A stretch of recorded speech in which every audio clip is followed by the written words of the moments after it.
আপনাদের স্বাগত জানাই আমি আমার রাজনৈতিক আলোচনা শুনবার জন্য।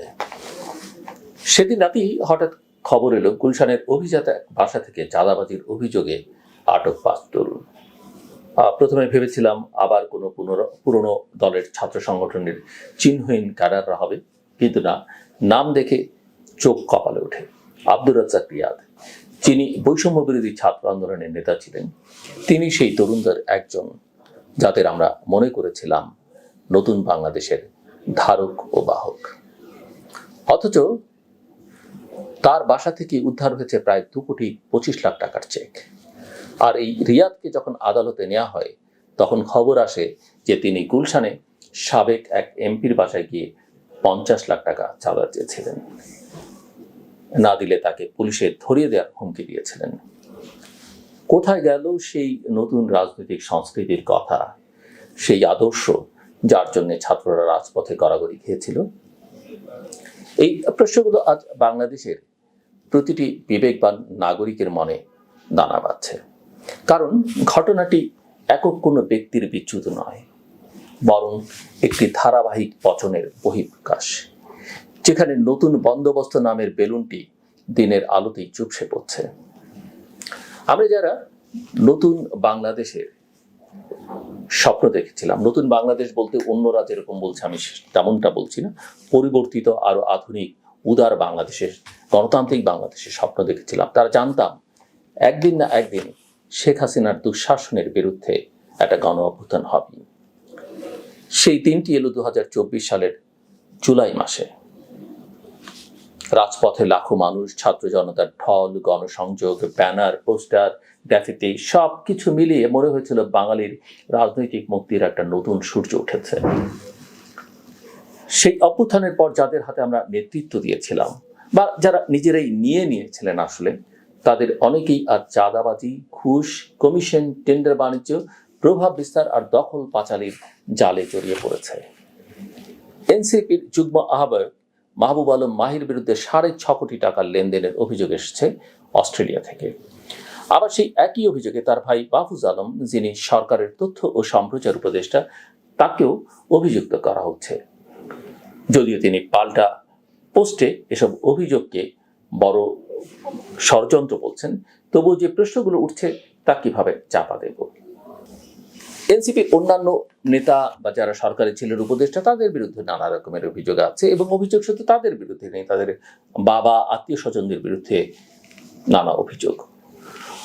অভ্যুত্থানের কিছুদিন পরে চট্টগ্রামের ছাত্রনেতা হাসনাত আবদুল্লাহ বলেছিলেন, ঘুষ চাইলে ঘুষি মারুন। আর সেই ছাত্র আন্দোলনের বহু নেতার বিরুদ্ধেই ঘুষ খাওয়ার অভিযোগ। এবং এই অভিযোগগুলো নতুন নয়, অনেক পুরনো। এবং আমি কিন্তু অনেকবার বলেছি যে কোনো কিছুই লুকোনো না, সব রেকর্ড হচ্ছে নানা জায়গায়, নানাভাবে, সময় মতো সব বেরিয়ে আসবে। হচ্ছেও কিন্তু তাই। সামাজিক মাধ্যমে উমামা ফাতেমা নামের এক সাবেক মুখপাত্র, অর্থাৎ বৈষম্য বিরোধী আন্দোলনের মুখপাত্রের ফেসবুক লাইভ তো অনেকের ঘুম হারাম করে দিয়েছে। তিনি বলেছেন, জুলাই অভ্যুত্থান অনেকের কাছে মানি মেকিং মেশিনে পরিণত হয়েছে। এই কি ছিল সেই নতুন পথ? জুলাই অভ্যুত্থান তো শুধু একটি সরকারের পতন নয়, একটি স্বপ্নের জন্ম ছিল, একটি শুদ্ধ আগুনের জাগরণ ছিল। আমরা ভেবেছিলাম ছাত্ররা আদর্শ নিয়ে পথ দেখাবে, নতুনদের হাতে রাজনৈতিক কর্তৃত্ব যাবে, রাজনীতি হবে জনমুখী এবং দায়বদ্ধ। মাঝখানে আরেকটা কথা বলে রাখা ভালো, যে ছাত্ররা পথ দেখাবে মানে এই নয় যে ছাত্ররা রাষ্ট্র পরিচালনার দায়িত্ব নিয়ে নেবে। কারণ ছাত্রদের তৈরি হতে হবে, লেখাপড়া করতে হবে, জ্ঞান বিজ্ঞানের সঙ্গে সম্পর্কিত হতে হবে, গোটা পৃথিবীটাকে জানতে হবে এবং পৃথিবীর সঙ্গে সংযোগ বাড়াতে হবে। সেই কাজ না করেই হঠাৎ আন্দোলন থেকে সরকারে গিয়ে বসা এবং সেখানে আমাদের কিছু বয়োবৃদ্ধ মানুষদের আশ্রয় প্রশ্রয় তাদেরকে যেভাবে দিয়েছে, সেই দায়টাও কিন্তু আমাদের বয়োবৃদ্ধদেরও নিতে হবে। এমনকি সরকার প্রধানকে নিতে হবে। তারা কোনোদিনই ছাত্রদের ক্লাসে যাবার কথা বলেননি, লেখাপড়া করবার কথা বলেননি, বরং সরকারে নিয়ে ক্ষমতার লোভ দেখিয়ে তাদের দিয়ে নানা অপকর্ম করিয়ে এবং তারা সেই অপকর্মদের প্রতি ঢুকে পড়েছে। এখন দেখা যাচ্ছে কেবল পুরনো সিন্ডিকেটের জায়গায় নতুন মুখ বসছে। ঘুষের পরিমাণ কমার কথা ছিল, তা বেড়েছে 5 গুণ। বিএনপি মহাসচিব মির্জা ফখরুল ইসলাম আলমগীর বলছেন, আগে 1 লাখ ঘুষ দিতে হতো, এখন লাগে 5 লাখ।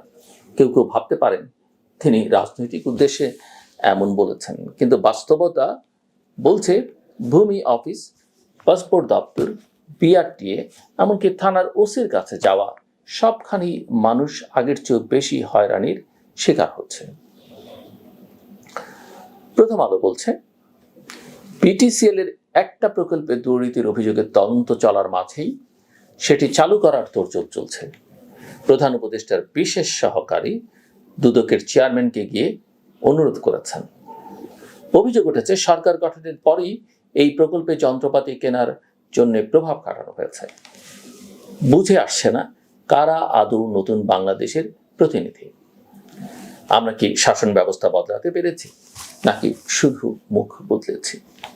ফেসবুকে এখন কেউ কেউ রসিকতা করে বলছে, আগে 400 কোটি টাকার মালিক হতে লাগতো 15 বছর, এখন লাগে 3 মাস। এতটা দ্রুতগামী দুর্নীতির গতিতে আমরা কোন উন্নয়নের দিকে যাচ্ছি?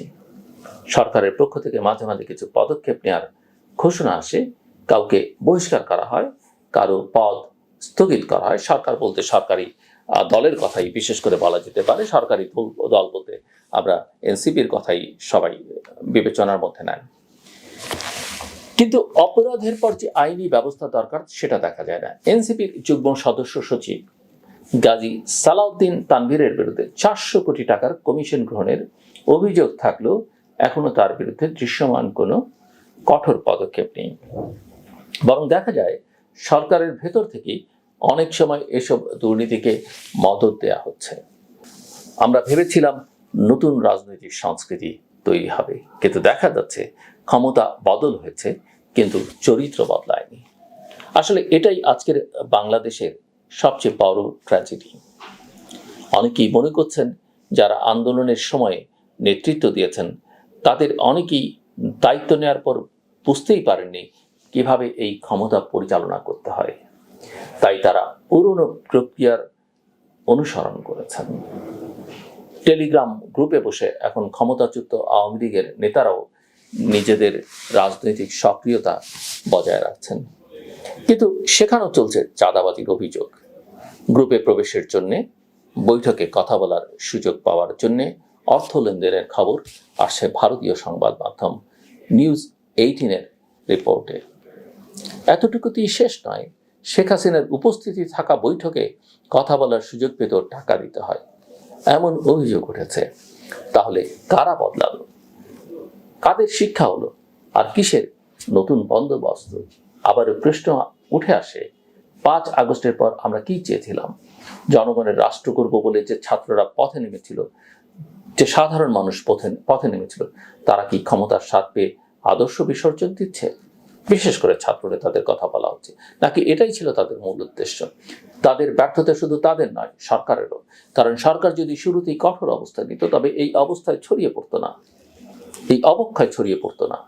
এখন যদি সেই সমন্বয়ক নামধারীরা পুলিশের খাতায় আসামি হন, তাহলে দায় কেবল তাদের নয়, প্রশাসন এবং রাজনৈতিক নেতৃত্বেরও। আর যখন আমরা ফিরে তাকাই, দেখতে পাই নতুন বাংলাদেশ শব্দটি ছিল কেবল একটি রাজনৈতিক প্যাকেজিং, যার ভেতরে ছিল পুরনো পচা আমলাতান্ত্রিকতা, পুরনো ঘুষের খেলা, আর আধুনিক রূপে সাজানো মাফিয়া রাজনীতি। এখনো সময় আছে ভুল স্বীকার করে ব্যবস্থা নেওয়ার, নইলে ইতিহাসের আদালতে জবাবদিহির পালা আসবেই।